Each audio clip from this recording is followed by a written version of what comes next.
ব্লাস্টের কারণে দেশে প্রতি বছর কমছে গম উৎপাদন। সরকারি নীতি আর আর্থিকভাবে ক্ষতিগ্রস্ত হওয়াই কারণ, দাবি কৃষকদের। আবাদ বাড়ানোর পরিবেশ নেই, জানালেন কৃষিমন্ত্রী। দুবাই থেকে ভারতে স্বর্ণ পাচারের ট্রানজিট হিসেবে ব্যবহৃত হচ্ছে বাংলাদেশ, তথ্য পুলিশের। স্বর্ণ বহনকারী আটক হলে ধরাছোঁয়ার বাইরে মূল হোতারা। রিজার্ভ চুরির ঘটনায় এবার বাংলাদেশ ব্যাংকের বিরুদ্ধে মামলা করল ফিলিপিন্সের আরসিবিসি। ধোপে টিকবে না বলছেন বিশ্লেষকরা। এবং প্রতি বছর কারণ ছাড়াই বাড়ছে ইনসুলিনের দাম। অসহায় ব্যবহারকারীরা, দাম নিয়ন্ত্রণের ক্ষমতা নেই ওষুধ প্রশাসনের।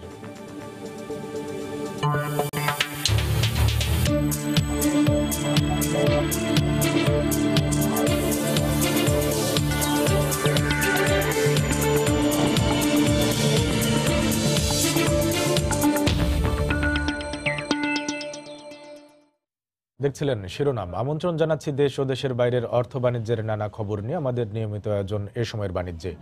আর আপনাদের সঙ্গে আছি আমি কামরুল হাসান সবুজ।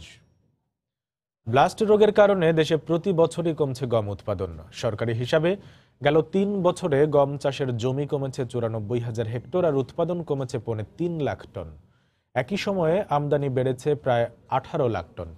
কৃষকরা বলছেন, সরকারের বিধি নিষেধ আর আর্থিকভাবে ক্ষতিগ্রস্ত হওয়ার কারণে গম চাষে নিরুৎসাহিত হচ্ছেন তারা। আমদানি বাড়লেও আবহাওয়া বিবেচনায় এই মুহূর্তে গম আবাদ খুব বেশি বাড়ানো যাবে না বলে মনে করেন কৃষিমন্ত্রী। ডায়াবেটিস নিয়ন্ত্রণ ও সুস্থ থাকতে ভাতের বদলে রুটি খাচ্ছেন অনেকেই। আবার কেক, বিস্কুট সহ প্রক্রিয়াজাত খাদ্যপণ্য তৈরিতেও প্রতিনিয়ত বাড়ছে গমের চাহিদা। সরকারি হিসাব বলছে, বর্তমানে ৭০ লাখ টন চাহিদার বিপরীতে গমের উৎপাদন মাত্র ১২ লাখ টন। ২০১৬ সাল থেকেই দেশে গমের চাহিদা ও উৎপাদনের মধ্যে ব্যবধান বাড়ছে। সে বছর যশোর, মেহেরপুর ও চুয়াডাঙ্গা সহ দক্ষিণ পশ্চিমাঞ্চলের ৮ জেলায় ব্লাস্টের ভয়াবহ সংক্রমণ ঘটে।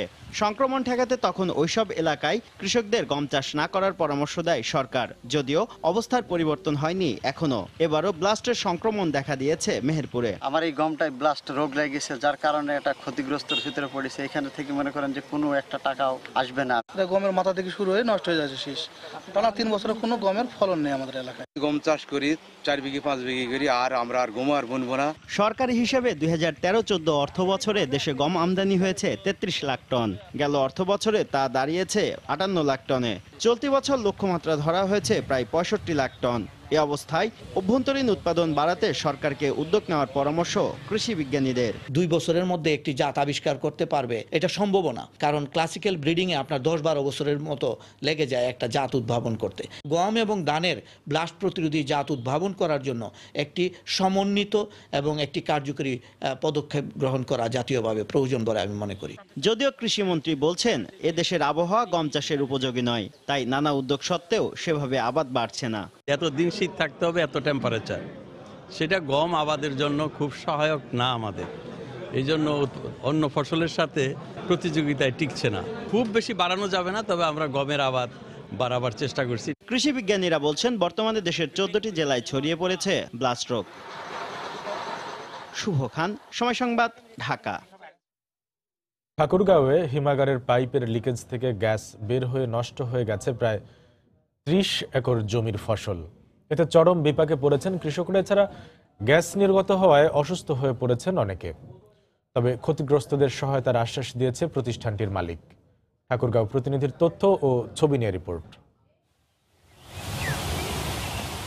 গ্যাস নির্গমনে ৩০ একর ফসল নষ্ট হয়ে যাওয়ায় দিশেহারা হয়ে পড়েছেন ঠাকুরগাঁওয়ের সদর উপজেলার বলদিয়া এলাকার কৃষকরা।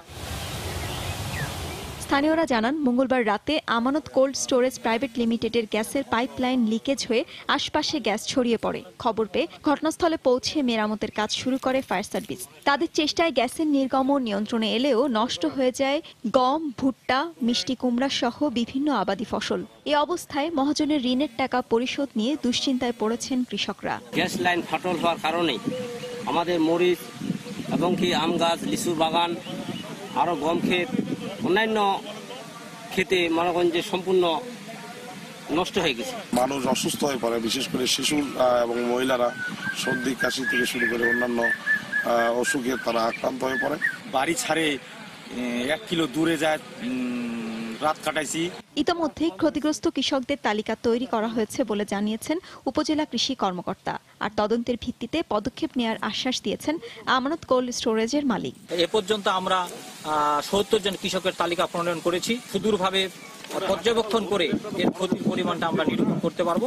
আমাদের আছে নাকি তদন্ত করে কি রিপোর্ট দিচ্ছে সেগুলো আমরা তারপর সবাই মিলে বসে ফাইসলা করে নেব। নির্গত গ্যাস থেকে নারী শিশু সহ অসুস্থ হয়ে পড়েন অনেকে। বাধ্য হয়ে বাড়িঘর ছেড়ে ১ কিলোমিটার দূরে গিয়ে অবস্থান নেন। পরে অসুস্থ ব্যক্তিদের মেডিকেল ক্যাম্প স্থাপনের মাধ্যমে প্রাথমিক চিকিৎসা দেওয়া হয়। সময় সংবাদ, ঠাকুরগাঁও। ময়মনসিংহে নিয়ম নীতির তোয়াক্কা না করেই আবাসিক এলাকা ও ফসলি জমিতে একের পর এক গড়ে উঠছে ইটভাটা। অভিযোগ রয়েছে পরিবেশ অধিদপ্তর সহ অন্যান্য সরকারি দপ্তর অনিয়মের মাধ্যমে যাচাই বাছাই না করেই ছাড়পত্র দিয়ে সহায়তা করছে। তবে জেলা প্রশাসনের দাবি, ভ্রাম্যমাণ আদালতের মাধ্যমে ইটভাটা ভেঙে দেয়া ও ক্ষতিপূরণ আদায় করা হচ্ছে। হোসেন আলীর তোলা ছবি নিয়ে হারুনুর রশিদের প্রতিবেদন। ময়মনসিংহের বিভিন্ন এলাকায় প্রশাসনের অনুমোদন এবং পরিবেশ অধিদপ্তরের ছাড়পত্র ছাড়াই ফসলি জমি ও আবাসিক এলাকায় গড়ে উঠছে ইটভাটা। ভুক্তভোগীরা জানান, ইটভাটার কালো ধোঁয়ার কারণে আশপাশের ফসলি জমির উৎপাদন এবং ফলজ গাছের ফলন কমে গেছে আশঙ্কাজনক হারে। এছাড়া ফসলি জমির উপরিভাগের মাটি কেটে নেয়ায় জমির উর্বরতা কমে যাচ্ছে। শ্বাসকষ্ট রোগটা আমাদের এলাকায় এখন খুব বেশি দেখা দিতেছে, এই বিষাক্ত ধোঁয়ায়। 3 ফসলিয়া জমিতে ফসল মনে করে নেওয়া হয় না, এদিকে সব জমি নেওয়া পতিত হয়ে গেছে। ধুলা বালুয়া মানে গাছের ফল ফলান্তি যা আছে সবকিছু নষ্ট করতেছে। পরিবেশ রক্ষা আন্দোলনকারীদের অভিযোগ, পরিবেশ অধিদপ্তর সহ অন্যান্য সরকারি দপ্তর অনিয়মের মাধ্যমে যাচাই বাছাই না করেই ছাড়পত্র দিয়ে যত্রতত্র ইটভাটা স্থাপনে সহায়তা করছে। এ বিষয়ে তদন্ত দাবি করেছেন তারা। কোনো নীতিমালার তোয়াক্কা না করেই যারা ইটভাটা দেওয়ার তারা দিয়ে দিচ্ছে। এই ক্ষেত্রে শুধু যে কাজটি করছে সেটা হলো পরিবেশ অধিদপ্তর, কলকারখানা অধিদপ্তর, ফায়ার সার্ভিস, এরা বিধি লঙ্ঘন করে তাদের এই অনুমতিটা দিচ্ছে। তবে জেলা প্রশাসক জানালেন, অবৈধ ইটভাটার বিরুদ্ধে ভ্রাম্যমাণ আদালতের মাধ্যমে ইটভাটা ভেঙে ফেলা ও ক্ষতিপূরণ আদায় করা হচ্ছে। মোবাইল কোর্ট, পরিবেশ অধিদপ্তর এবং অন্যান্য যে সংস্থাগুলো আছে তাদের মাধ্যমে অভিযান পরিচালনা করছে। যথাযথ কাগজপত্র থাকলে তাদেরকে আমরা অনুমতি দিব এবং বাকিগুলো এগুলো আমরা আইনানুগভাবে বন্ধ করার উদ্যোগ নেব। জেলা প্রশাসনের দেয়া তথ্যানুযায়ী ময়মনসিংহ জেলায় 286টি ইটভাটার মধ্যে বৈধ ইটভাটার সংখ্যা মাত্র 26টি। হারুনুর রশিদ, সময় সংবাদ, ময়মনসিংহ। নদী দখলমুক্ত করতে চলমান অভিযানের 17তম দিনে সাভারের শলমাসি অংশের তুরাগপাড়ে উচ্ছেদ চালাচ্ছে বিআইডব্লিউটিএ। সেখানে আছেন রিপোর্টার মাহমুদ রাকিব। উচ্ছেদের সবশেষ খবর জানতে সরাসরি চলে যাচ্ছি তার কাছে। রাকিব, দিনের মতো চলছে উচ্ছেদ অভিযান। আজ উচ্ছেদ করা হচ্ছে তুরাগ পাড়ের দুপাশে, মোহাম্মদপুর এবং সাভার দুপাশে। আমরা এই মুহূর্তে আছি সাভারের শলমাসি এলাকায়। তো এখানে আমরা সকাল থেকে আপনাকে বলছিলাম যে দুটি বড় বড় হাউজিং রয়েছে যেগুলো নদীর জায়গা, নদীর বড় একটি জায়গা তারা দখল করেছে। একটি হলো সিলিকন সিটি এবং অপরটি হলো আকাশ নীলা ওয়েস্টার্ন সিটি। তো এই দুটি হাউজিংয়ে কিন্তু এই মুহূর্তে উচ্ছেদ চলছে। আপনি দেখছেন এই হাউজিংয়ের বিভিন্নভাবে শত শত প্লট করা হয়েছে। একদম ঠিক এই যে আমার সামনের জায়গাটা আপনি দেখছেন যেখানে এক্সকেভেটর কাজ করছে তার ঠিক পিছনেই কিন্তু তুরাগ নদীর, আপনি নিশ্চয়ই এখান থেকে দেখা যাচ্ছে। তারপরে দেখছেন সেই নদীর মধ্যেই কিন্তু বড় বড় বিল্ডিং এর পিলার করে রাখা হয়েছে। সেই পিলারগুলো কিন্তু এখন গুড়িয়ে দেওয়া হচ্ছে এবং এই নদী দখল করবার জন্য কিন্তু অবৈধ দখলদাররা, আপনি জানেন যে গাছ, বড় বড় গাছ তারা এগুলো কিন্তু এখানে রোপণ করে থাকে যাতে পরিবেশ রক্ষার কথা বলে তারা এই নদীগুলোকে দখল করতে পারে। তো এখন কিন্তু বিআইডব্লিউটিএ বারবার এবার বলছে যে তারা এই নদী দখল মুক্ত করতে কাউকে ছাড় দেবেন না, সে কারণে তারা কিন্তু গাছগুলো উপরে ফেলছেন। আপনি দেখছেন যে অবৈধ জায়গায় যে গাছগুলো আছে সেগুলো কিন্তু উপরে ফেলা হচ্ছে এবং তার ঠিক পিছনে আপনি এখন নিশ্চয়ই খুব স্পষ্টভাবে দেখা যাচ্ছে কি বড় বড় পিলার করে রাখা হয়েছে। এখানে নিশ্চয়ই বড় বড় ভবন করবার কথা ছিল, তো সেগুলো কিন্তু এখন উচ্ছেদ করা হচ্ছে। মূলত আসলে এই পুরো বুড়িগঙ্গা বা বুড়িগঙ্গার পরে যে তুরাগ, এই তুরাগের দুপারেই কিন্তু আমরা অসংখ্য অবৈধ স্থাপনা কিংবা হাউজিং রয়েছে। আমরা আপনাকে দেখাচ্ছিলাম যে যখন বুড়িগঙ্গা নদীতে উচ্ছেদ চলছিল তখন কিন্তু বুড়িগঙ্গার দুপাশে মধু সিটি ছাড়া কিন্তু আর সবাই ব্যক্তি মালিকানার দখল ছিল বা ব্যক্তি ভবন ছিল। কিন্তু তুরাগ পাড়ে কিন্তু এসে কিন্তু পুরোপুরি এখানে ভিন্ন চিত্র আমরা দেখতে পাচ্ছি। তুরাগের দুপারে কিন্তু অসংখ্য বড় বড় হাউজিং, একদম যেগুলো নাম করা হাউজিং। আমরা ইতিমধ্যে আপনারা জানেন যে আমিন মোমেন হাউজিংটি কিন্তু পুরোপুরি উচ্ছেদ করে সেখানে এখন অপসারণের কাজ চলছে। এরপরে আমরা গতকালকে দেখিয়েছিলাম ঢাকা উদ্যানে একটি বড় অপসারণ করা হয়েছে, সেখানে বড় কিছু ভবন উচ্ছেদ করা হয়েছে এবং এই যে দখলদাররা তারা কিন্তু দখল করে এই পুরো তুরাগ নদীটিকে অনেক সংকুচিত করে ফেলেছেন। আমি একটু আপনাকে দেখাতে চাই, এই এখন আপনি ঠিক যে ভবনগুলো দেখতে পাচ্ছেন এই ভবনগুলো কিন্তু তুরাগের ঠিক ঢাকার পাশে, অর্থাৎ ঢাকা উদ্যান যেটাকে বলা হয়। তো সেখানে আপনি দেখছেন যে বেশ কিছু ভবন কিন্তু ইতিমধ্যেই গুড়িয়ে দেওয়া হয়েছে। 4তলা 5তলা ভবন ছিল, 3তলা ভবন ছিল। তো সেগুলো কিন্তু যে অংশগুলো নদীর মধ্যে পড়েছে সেই অংশগুলো কিন্তু ইতিমধ্যেই ভেঙে দেওয়া হয়েছে। এর পাশাপাশি আজকে সকাল থেকে করা হচ্ছে ঢাকা উদ্যানের ঠিক অপর পাশে, অর্থাৎ তুরাগের পার যেটি সাভারের মধ্যে পড়েছে। তো সেখানে আমরা কিছুক্ষণ আগে দেখেছিলাম আকাশ নীলা নামে যে ওয়েস্টার্ন সিটিটি রয়েছে সেটি কিন্তু পুরোপুরি, সেখানে একটি 3তলা ভবন ছিল সেটিও ভেঙে ফেলা হয়েছে এবং এখানে কিন্তু বোঝাই যাচ্ছে যে কতটা নির্দয়ভাবে এই নদীগুলো দখল করেছে। অর্থাৎ এই নদীটি কিন্তু একসময় ছিল অনেক প্রশস্ত নদী ছিল। এখানকার যারা স্থানীয়রা রয়েছেন তারা কিন্তু বলছেন এই নদীটি কম করে হলেও মানে এপার থেকে তাদের ওপার সাঁতরে যেতে প্রায় 20 থেকে 25 মিনিট লাগতো, কিন্তু এখন কিন্তু তারা বলছেন সেই জায়গায় তারা যদি কখনো সাঁতরে যেতে চান তাহলে তাদের মাত্র সর্বোচ্চ 2 থেকে 3 মিনিট সময় লাগে। অর্থাৎ পুরো নদীরই কিন্তু অধিকাংশ অংশই ভরে ফেলা হয়েছে। তো সেই দখল জায়গাগুলো উচ্ছেদ করা হচ্ছে। বলা হয়েছে উচ্ছেদ শেষে এখানে যেসব স্থাপনা আছে বা সীমানা পিলার রয়েছে সেগুলো উচ্ছেদ করে খুব শিগগিরই নতুন একটি প্রকল্পের মাধ্যমে এই যে নদীগুলো অপসারণ করে নদীটা আবার প্রশস্ত করে দেওয়া হবে, যাতে এখানে আগের মতো আবার প্রবাহ ফিরে আসে কিংবা বড় বড় জাহাজ চলতে পারে, সেটির কাজ তারা শিগগিরই শুরু করবেন। তো এই ছিল আমার কাছে উচ্ছেদের সবশেষ খবর। বঙ্গবন্ধু আন্তর্জাতিক সম্মেলন কেন্দ্রে জাতীয় শিক্ষা সপ্তাহের উদ্বোধনী অনুষ্ঠানে বক্তব্য রাখছেন প্রধানমন্ত্রী শেখ হাসিনা। আমরা সরাসরি চলে যাচ্ছি সেখানে। 1974 সালে শেষের দিকে সেই নীতিমালাটা তিনি প্রণয়ন করেছিলেন, কিন্তু আমাদের দুর্ভাগ্য 15ই আগস্ট জাতির পিতাকে যখন সপরিবারে হত্যা করা হলো, শুধু আমি আমার 2টি বোন ছাড়া আমাদের পরিবারের সবাইকে সেদিন নির্মমভাবে হত্যা করা হয়েছিল। এমনকি আমার 10 বছরের শিশু ভাই রাসেলকেও ছাড়েনি। কিন্তু আমি পরিবারের সকলকে হারিয়েছি, কিন্তু বাংলাদেশের মানুষ হারিয়েছিল তার সকল সম্ভাবনার। একটা দেশকে যে গড়ে তুলতে হবে, স্বাধীন দেশকে, সেই সকল প্রক্রিয়াটাই থমকে গিয়েছিল এই 15ই আগস্ট। ওই শিক্ষা নীতিমালা আর কখনো আলোর মুখ দেখেনি। এরপর আমরা 96 সালে যখন সরকার গঠন করি তখন আবারও আমরা একটা কমিশন গঠন করি এবং যে শিক্ষা নীতিমালা ডক্টর কুদ্দুতী কোদা প্রণয়ন করে দিয়েছিলেন তারই ভিত্তিতে শিক্ষা নীতিমালাও প্রণয়নের কাজ এবং সেটাকে আরও কার্যকর করার ব্যবস্থা নিই। আমাদের সময় ছিল মাত্র 5 বছর, আমরা সেটা সম্পন্ন করে যেতে পারিনি। পরবর্তীতে 2001-এ যারা ক্ষমতা আসে তারা সেটা কার্যকর করেনি। আমরা 2009-এ যখন সরকার গঠন করি, কারণ 2008-এর নির্বাচনে বাংলাদেশের জনগণ নৌকা মার্কায় ভোট দিয়ে আমাদেরকে সরকার গঠন করার সুযোগ দেয় এবং তারপরেই আমরা সেই শিক্ষা নীতিমালাকে আবার যুগোপযোগী করে গড়ে তোলার জন্য নতুন করে কমিশন করে আমরা সেই নীতিমালা প্রণয়ন করি এবং 2011 সালে আমরা সেই নীতিমালা কার্যক্রম বাস্তবায়ন শুরু করি। সেখানে প্রাথমিক শিক্ষাকে আমরা সবথেকে বেশি গুরুত্ব দিয়েছি, কারণ প্রাথমিক শিক্ষাটাই হচ্ছে একটা শিশুদের ভিত্তিটা তৈরি করে। সেই ক্ষেত্রে আমার নিজের কিছু বক্তব্য আছে। আমি যেটা লক্ষ্য করেছি, শিশুদের শিক্ষার জন্য অতিরিক্ত চাপ দেওয়া উচিত না। তাদের শিক্ষাটা আমরা যেমন প্রি প্রাইমারিও শুরু করেছি, প্রি প্রাইমারি এবং প্রাইমারি শিক্ষাটাকে আমরা গুরুত্ব দিচ্ছি, কিন্তু পৃথিবীতে এমন অনেক দেশ আছে যেখানে 7 বছর বয়স থেকেই বাচ্চাদের স্কুলে পাঠায়, তার আগে পাঠায় না। কিন্তু আমাদের দেশে অনেক ছোটোবেলা থেকেই বাচ্চারা স্কুলে যায়, কিন্তু তাদের পড়াশোনাটা তার জন্য খেলতে খেলতে হাসতে হাসতে সুন্দরভাবে পড়াশোনাটাকে নিজের মতো করে নিয়ে যেন পড়তে পারে সেই ব্যবস্থাটাই করা উচিত।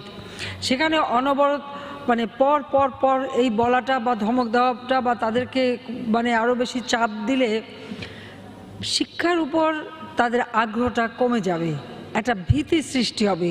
সেই ভীতিটা যাতে সৃষ্টি না হয় সেদিকে আমাদের শিক্ষক এবং অভিভাবক তাদেরকে আমি অনুরোধ করব। অনেক সময় আমরা দেখি যে প্রতিযোগিতা শিশুদের মধ্যে না হলেও মায়েদের মধ্যে বা বাবা মায়ের মধ্যে একটু বেশি হয়ে যায়। এটাও কিন্তু খুব একটা অসুস্থ প্রতিযোগিতা বলে আমি মনে করি, কারণ সকল শিক্ষার্থী সকল শিক্ষার্থীর তো সমান মেধা থাকবে না, সমানভাবে সে করতে পারবে না, কিন্তু স্বভাবতভাবে যার যেটা স্বাভাবিকভাবে আসবে তাকে সেখানে সহযোগিতা করা, যেন সে তার মানে শিক্ষাটাকেই সে আপন করে নিয়ে যেন শিখতে পারে। ইতিমধ্যে আমরা ডিজিটাল বাংলাদেশ করেছি, মাল্টিমিডিয়া ক্লাসরুম আমরা করে দিয়েছি, ওটা পর্যায়ক্রমিকভাবে সকল জায়গায় আমরা করে দেব, এবং প্রাথমিক শিক্ষা থেকেই কম্পিউটার যাতে শেখা হয় সে ব্যবস্থাটাও ধীরে ধীরে আমরা নেব। মাধ্যমিক থেকে তো কম্পালসারি করা হয়েছে, প্রাথমিক থেকেও আমরা করে দিচ্ছি। অর্থাৎ শুধু ঘরে বসে বই পড়ে শিখবে না, দেখে শিখবে, সেটাও আমাদের লক্ষ্য, সেদিকে আমরা বিশেষভাবে নজর দিয়েছি। ইতিমধ্যে আপনারা জানেন যে আমরা আমি সরকারে আসার পর জাতির পিতা যেখানে প্রাথমিক বিদ্যালয়গুলিকে সরকারি করেছিলেন, এরপরে আওয়ামী লীগ সরকার ক্ষমতায় এসে প্রায় 26,000 প্রাথমিক বিদ্যালয়কে আমরা সরকারিকরণ করে দিয়েছি, তাছাড়া এমপিভুক্ত করা হচ্ছে, তাছাড়া বিশেষ অনুদান দেওয়া হচ্ছে, এবং সারা বাংলাদেশে আমরা একটি সার্ভে করে প্রতি 2 কিলোমিটারের মধ্যে যাতে অন্তত একটা বিদ্যালয় থাকে, অথবা সেখানে যেমন আমাদের নদী নালা খাল বিল এই যোগাযোগের ব্যবস্থাটা দেখে, অথবা পাহাড়ি অঞ্চল, চড়া অঞ্চল অথবা হাওড় অঞ্চল, সেগুলি বিবেচনায় করেই কিন্তু আমরা নতুন নতুন প্রাথমিক বিদ্যালয়ও করে দিয়েছি। প্রায় 15,000 মতো বিদ্যালয় নতুন আমরা করে, এবং সেগুলি উন্নতও করে দিচ্ছি। প্রায় প্রত্যেকটা বিদ্যালয়ে আমরা নতুন বিল্ডিং করে দিচ্ছি, ঘর করে দিচ্ছি, এবং শিক্ষকদের মর্যাদা বৃদ্ধি করেছি, বেতন বৃদ্ধি করেছি, সব রকম সুযোগ দিয়েছি, এবং ট্রেনিংয়ের ব্যবস্থা করে দিয়েছি যেন শিক্ষকরাও খুব ভালোভাবে শিক্ষা দিতে পারেন। সেই সাথে আমাদের একটা প্রবণতা আছে, এখন অনেকেই ধারণা করে যে ইংরেজি শিক্ষা না দিলে বোধহয় শিক্ষাই গ্রহণ করলো না। কথাটা কিন্তু ঠিক নয়, কারণ আমাদের বিদ্যালয়গুলিতে যারা শিক্ষকতা করেন তারা অনেক বেশি ট্রেনিং প্রাপ্ত এবং শিক্ষিত, কিন্তু এখানে একটা পরিবেশ সুন্দরভাবে তৈরি করতে হবে। আরেকটি বিষয় আমি দেখেছি, ক্লাস 1-এ ভর্তির জন্য ছাপানো প্রশ্নপত্র দেওয়া হয়। এখন ক্লাস 1-এ ভর্তির যদি ছাপানো প্রশ্নপত্র পড়েই যদি পরীক্ষা দিতে পারে, তাহলে আর ক্লাস 1-এ শিখতে যাবে কি? এই প্রক্রিয়াটা কিন্তু বাতিল করতে হবে।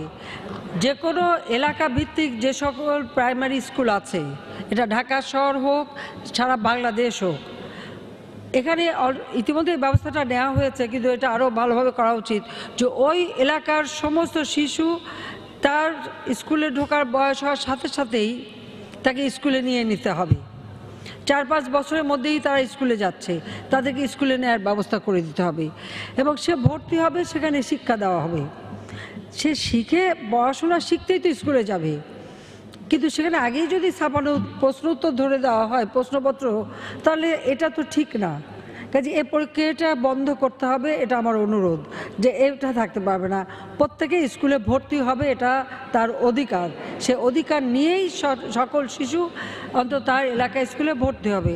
হ্যাঁ, যারা উচ্চবিত্ত বা যারা বড়লোক বিত্তশালী, তারা হয়তো তাদের ছেলেমেয়েকে কোনো বিশেষ বিশেষ স্কুলে পড়াতে চান, কিন্তু এলাকা ভিত্তিক প্রত্যেকটা শিশু যেন খুব সহজে স্কুলে যেতে পারে সেই ব্যবস্থাটা নিতে হবে। এখানে শিক্ষা মন্ত্রণালয়ের সকলে আছে, আমি তাদেরকে অনুরোধ করবো এই বিষয়টা দেখার জন্য।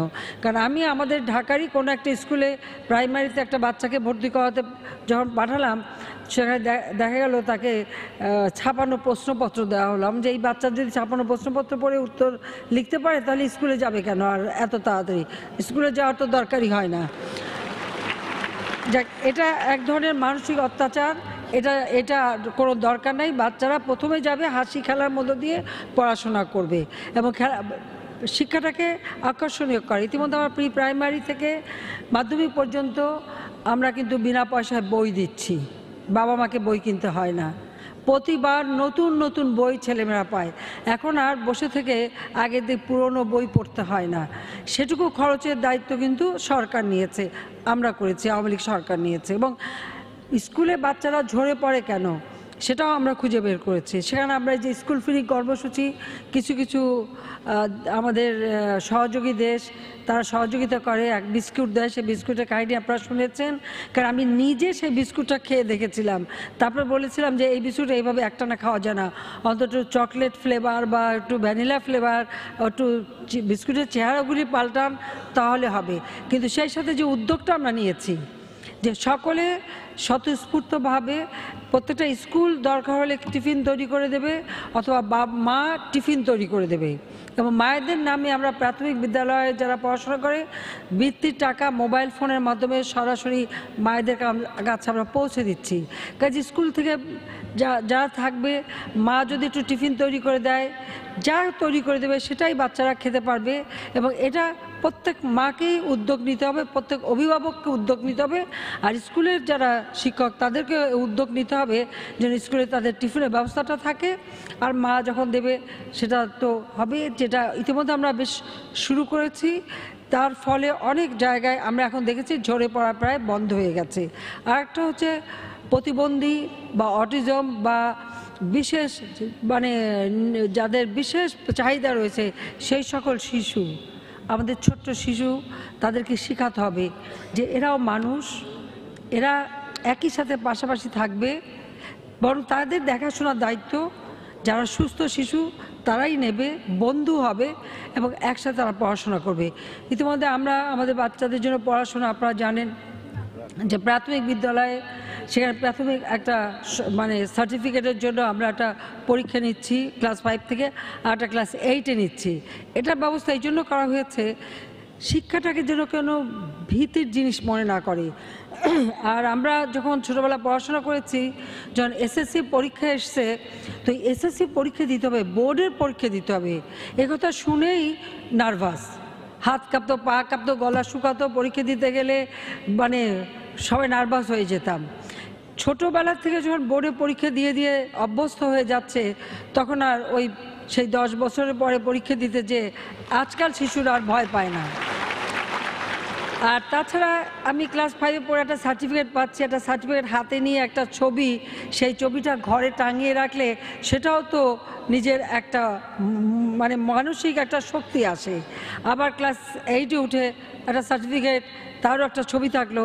এরপর পর্যায়ক্রমিকভাবে যারা উচ্চশিক্ষা যাবে বা কেউ ভোকেশনাল ট্রেনিংয়ে যাবে, কারিগরি শিক্ষা নেবে, যে যেভাবে নেবে সেইভাবে। কাজে শিক্ষাটাকে সহজ করে আমাদের কোমলমতি শিশুদের কাছে তুলে দেওয়া এবং তাদেরকে সেভাবে গড়ে তোলা, এবং শিক্ষার সাথে সাথে আধুনিক প্রযুক্তির শিক্ষা সেটাও প্রয়োজন।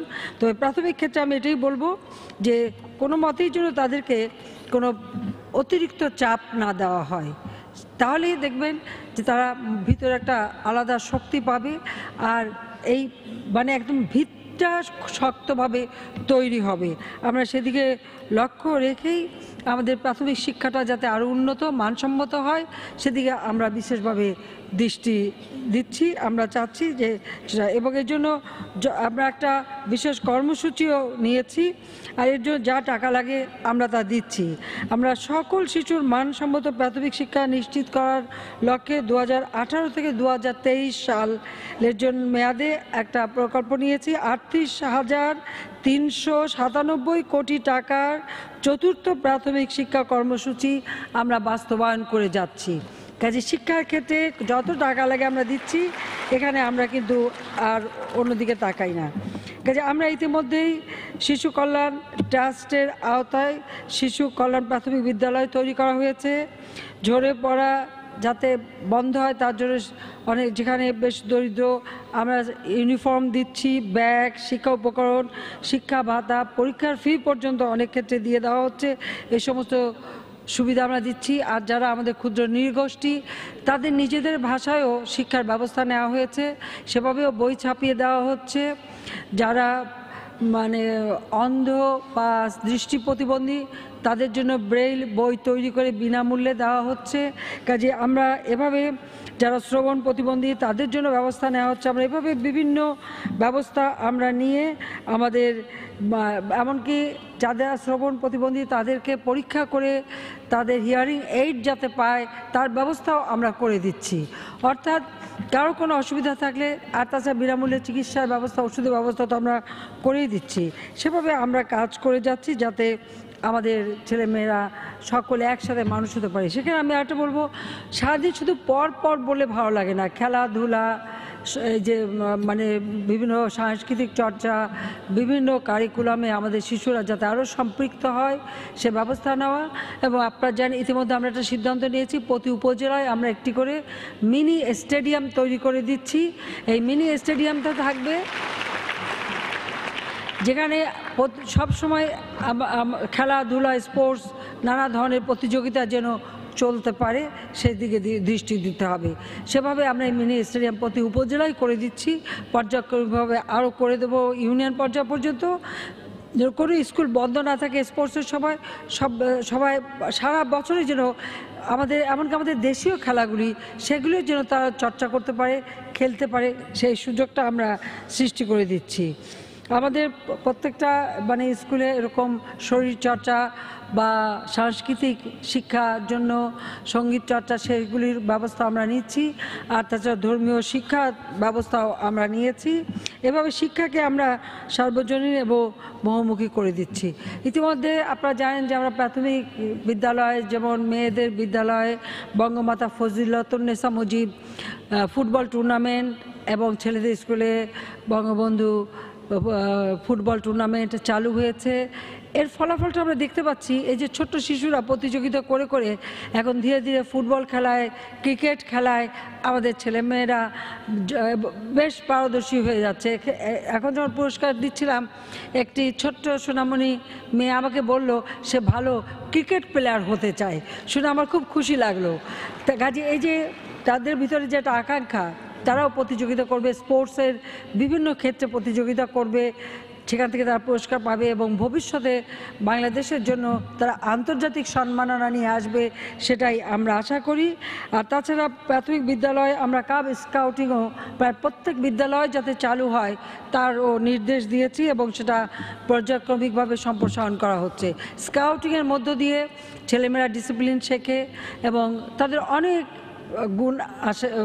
আমি দেখি যে যা সুপ্ত ছিল তা বিকশিত হয়, তার দেশপ্রেমে উদ্বুদ্ধ হয়, ডিসিপ্লিন শিখবে এবং নানা ধরনের উদ্ভাবনী কাজ করতে পারে। এই জন্য স্কাউটিং বা কাব স্কাউটিং প্রত্যেকটা স্কুলে থাকা একান্তভাবে প্রয়োজন বলে আমি মনে করি এবং সেটা ইতিমধ্যে করা আমরা শুরু করেছি। আমি আমাদের ছোট্ট সোনামণিদের বলবো যে আজকে অনেকগুলি আমরা পুরস্কার দিলাম, আশা করি আরও পুরস্কার দিতে পারবো, কারণ আমাদের শিশুরা তারাই তো আমাদের ভবিষ্যৎ। কাজে ছোট্ট সোনামণি, তোমরা আমাদের ভবিষ্যৎ, নিজেদেরকে গড়ে তুলবা, লেখাপড়া মনোযোগ দিবা, সাথে সাথে স্পোর্টস বা সাংস্কৃতিক চর্চা সব কিছু যার যে গুণ আছে সেটাই যাতে বিকশিত হয়। অর্থাৎ এই শিশুদের মনে যে সুপ্ত চেতনাগুলি রয়েছে এবং যে মেধা রয়েছে সেগুলির জন্য বিকশিত হবার সুযোগ পায়, সেদিকে আমাদের বিশেষভাবে সকলকে দৃষ্টি দিতে হবে। এবং আমি এই ছোটো সোনামণিদের আমার দোয়া আশীর্বাদ জানাচ্ছি যে তারা মানুষের মতো মানুষ হবে। আর আজকের এই শিশুরাই একদিন ভবিষ্যতে দেশের কর্ণধার হবে, হয়তো এরই মধ্যে থেকে কেউ আমার মতো বাংলাদেশের প্রধানমন্ত্রীও হবে। আমি শিক্ষকদের ধন্যবাদ জানাই যে অনেক সীমিত পরিবেশের মধ্যে আমাদের শিক্ষকরা যথেষ্ট কষ্ট করে শিশুদের শিক্ষা দেন। আমি সরকার আসার পর থেকে প্রাণপণ চেষ্টা করেছি আপনাদের নানা সমস্যা দূর করে আপনারা যেন মন প্রাণ দিয়ে শিক্ষা দিতে পারেন তার জন্য ট্রেনিংয়ের ব্যবস্থা করেছি। কাজে আমরা চাই যে আপনারা হলো মানুষ গড়ার কারিগর, আপনারা এমনভাবে ছেলেমেয়েদের শিক্ষা দেবেন যেন ভবিষ্যৎ এই দেশকে তারাই এগিয়ে নিয়ে যাবে। আমরা জাতির পিতা বঙ্গবন্ধু শেখ মুজিবের স্বপ্নের সোনার বাংলা গড়তে চাই। সেই সোনার বাংলা গড়ার মূল কারিগর তো আমাদের আজকের শিশুরাই হবে, কাজে সেইভাবে তাদেরকে গড়ে তুলবেন। জাতীয় প্রাথমিক শিক্ষা সপ্তাহ 2019 উপলক্ষে ছাত্রছাত্রী, শিক্ষক, কর্মকর্তা, কর্মচারী, প্রতিষ্ঠান, অন্যান্য ব্যক্তিবর্গ যারা নিজ নিজ ক্ষেত্রে শ্রেষ্ঠত্ব অর্জন করেছেন তাদের প্রতি আমার আন্তরিক অভিনন্দন রইল। আমরা বাংলাদেশকে ক্ষুধামুক্ত দারিদ্র্যমুক্ত সোনার বাংলাদেশ গড়ে তুলতে চাই, যেন বাংলাদেশের জনগণকে কেউ আর অবহেলার চোখে দেখতে না পারে। একটা মর্যাদা নিয়ে যেন বাংলাদেশ এগিয়ে যায়।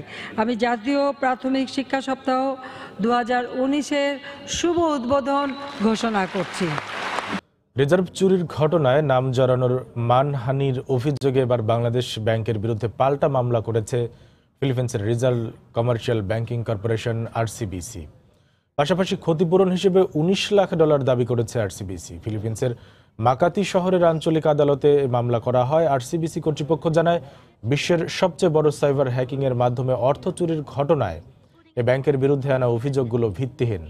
এর আগে চলতি বছরের 1 ফেব্রুয়ারি রিজার্ভ চুরির অর্থ ফেরত পেতে যুক্তরাষ্ট্রের আদালতে আরসিবিসির বিরুদ্ধে মামলা করে বাংলাদেশ ব্যাংক।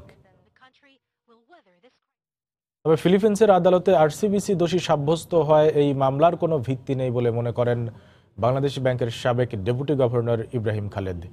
বরং যুক্তরাষ্ট্রের আদালতে বাংলাদেশের করা মামলায় চুরি যাওয়া বাকি অর্থ ফেরত পাওয়া সম্ভব বলে মনে করেন তিনি। আমি বলবো ওই offence is the best defence একটা কথা আছে, আসলে তাদের কোনো যুক্তি নাই। কারণ তাদের দেশের সিনেটেই আলাপ আলোচনা হয়েছিল, রিজার্ভ ব্যাংকে দোষীও সাব্যস্ত করা হয়েছিল এবং তাদের কাছে যে টাকা ছিল তা ফেরত দিতে হয়েছিল। তো এত সব কিছুর পরে তাদের তো মানহানির কোনো প্রশ্ন নাই, কারণ টাকাও নষ্ট করব, চুরি করব, আবার মানহানিও হবে, এটা তো যায় না। রিজার্ভ ব্যাংকের মামলার ফলে আমাদের মামলার কোনো রকমের এদিক ওদিক হবে বলে মনে হয় না, বা কোনো প্রভাবও পড়বে বলে মনে হয় না। আদালতের ব্যাপার আমরা তো আর অগ্রিম বলতে পারি না, কিন্তু আমি তো আশাবাদী যে সময়ের ব্যাপার, মামলাতে সময় লাগবে, কিন্তু টাকা ফেরত পাওয়া যাবে বলে আমার মনে হয়। বিনিয়োগ পরিবেশ উন্নয়নে অবকাঠামোর পাশাপাশি সুশাসন নিশ্চিত করা জরুরি বলে মন্তব্য করেছেন বাংলাদেশে নিযুক্ত মার্কিন রাষ্ট্রদূত আর্ল রবার্ট মিলার। গতকাল রাজধানীর একটি হোটেলে আমেরিকা বাংলাদেশ চেম্বার অব কমার্সের আয়োজনে সংবাদ সম্মেলনে তিনি একথা বলেন। তিনি বলেন, বাংলাদেশ আগের চেয়ে উন্নতি করছে। যুক্তরাষ্ট্র ও চীন বাংলাদেশে বিনিয়োগ করছে, তবে বাংলাদেশই ঠিক করবে কোন ধরনের বিনিয়োগ কার কাছ থেকে নেবে। বাংলাদেশ ক্রমান্বয়ে উন্নতি করছে, তবে বিনিয়োগ কাঠামো উন্নয়নের পাশাপাশি তাদের সুশাসনও নিশ্চিত করা জরুরি। মধু আহরণে আধুনিক সরঞ্জামাদি ব্যবহার করা গেলে অভ্যন্তরীণ চাহিদা মিটিয়ে রফতানি করা সম্ভব বলে মনে করেন ব্যবসায়ীরা। এর জন্য দরকার সরকারের সহযোগিতা। 3 দিনব্যাপী মৌ মেলার শেষ দিনে এমনটাই দাবি করেন মৌ ব্যবসায়ীরা। মেলায় মধু প্রেমীদের উপস্থিতি ছিল চোখে পড়ার মতো। মামুন আব্দুল্লাহর রিপোর্ট। মধুকে বলা হয় সর্বরোগের মহৌষধ। স্বাস্থ্য সুরক্ষা, চিকিৎসা কিংবা সৌন্দর্য চর্চা, সব জায়গায় সমান সমাদৃত মধু। তাই তো স্বাস্থ্য সচেতন মানুষ ঝুঁকছেন এই অপচনশীল পণ্যটির দিকে, যার বাস্তব চিত্র মিলল রাজধানীতে আয়োজিত 3 দিন ব্যাপী মৌমেলার শেষ দিনে, যেখানে পছন্দ মতো বিভিন্ন ফুলের মধু কিনতে ব্যস্ত সময় পার করছেন ক্রেতারা। মেলায় যে এখানে শুনলাম যে ভালো উৎকৃষ্ট মধুটা পাওয়া যায়, তো আমি বছরের পুরো মধুটা সংরক্ষণের জন্য এখানে এসেছি। সর্দি কাশি দূর করবে আর হলো শরীরের জন্য ভালো আর কি। মেলাতে আসলাম যদি খাঁটি মধু পাওয়া যায়, এজন্যই মেলাতে আসা। সরিষা, লিচু, মসুর, খেসারি, বড়ই সহ বিভিন্ন ধরনের মধু স্টলে সাজিয়ে বসেন ব্যবসায়ীরা। খাঁটি মধু চেনার উপায়ও বুঝিয়ে দেন তারা। মধু সবগুলি সমান, মধু মধু, তাদের আমরা খালি বাইসা নেই একটা কালিজিরা। ধনিয়া এবং কালিজিরা একটা মিক্সড আছে, সরিষা ফুলের আছে, তারপরে সজনে ফুলের আছে, খেসারি ফুলের আছে। অনলাইন বেস মধু নিয়ে কাজ করি, তো মেলায় আসার উদ্দেশ্য হলো মানুষকে যাতে সরাসরি জিনিসটা খাইয়ে দেখতে পারি। বাংলাদেশে সাধারণত 4টা মৌমাছির প্রজাতি থেকে মধু হয়, তার মধ্যে 3টা প্রজাতির মধু আমরা বাজারে বিক্রি করতে পারি, বিক্রি করার মতন হয়। এই 3টা প্রজাতির মধুকে আমি আলাদা আলাদাভাবে সংগ্রহ করে এনেছি। আধুনিক পদ্ধতিতে আহরণ করা গেলে মধুর উৎপাদন বাড়ানো সম্ভব বলে মনে করেন ব্যবসায়ীরা।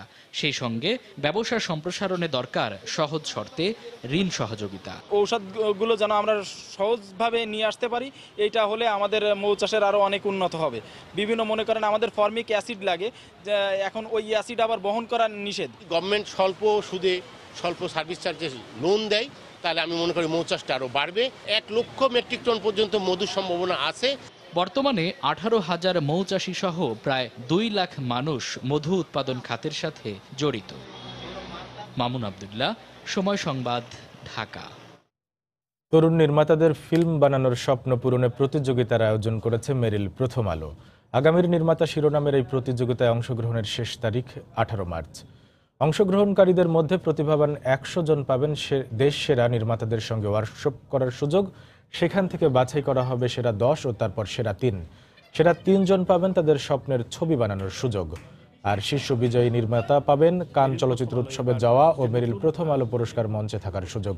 প্রতিযোগিতায় বিচারক হিসেবে থাকবেন মোস্তফা সরোয়ার ফারুকী, অমিতাভ রেজা চৌধুরী ও রুবাইয়াত হোসেন। দেশীয় ইলেকট্রনিক্স পণ্য নির্মাতা প্রতিষ্ঠান ওয়ালটনের 3 দিনব্যাপী প্রতিনিধি সম্মেলন শুরু হয়েছে। গতকাল সম্মেলনের উদ্বোধনী দিনে ওয়ালটন হাইটেক ইন্ডাস্ট্রিজ লিমিটেড প্রাঙ্গণে উপস্থিত ছিলেন দেশের বিভিন্ন অঞ্চলের 2000 ডিস্ট্রিবিউটর ও এরিয়া ম্যানেজার।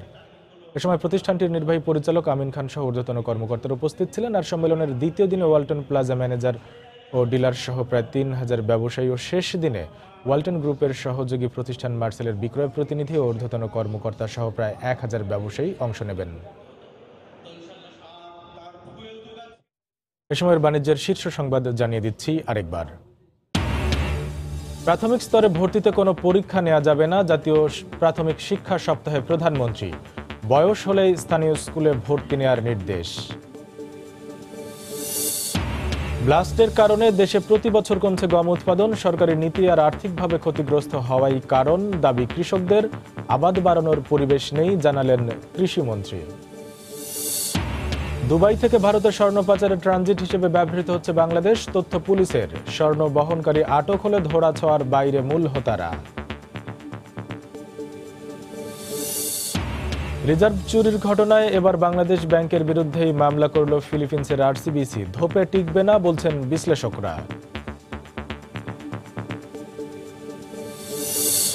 এবং প্রতি বছর কারণ ছাড়াই বাড়ছে ইনসুলিনের দাম, অসহায় ব্যবহারকারীরা। দাম নিয়ন্ত্রণের ক্ষমতা নেই ওষুধ প্রশাসনের। এই ছিল এ সময়ের বাণিজ্যে। যে কোনো খবর পেতে ভিজিট করুন সময়নিউজ.টিভি। আপনার মোবাইলে সময় টিভি দেখতে সকল খবর পেতে ডাউনলোড করুন সময় অ্যাপ। সঙ্গে থাকুন সময়ে।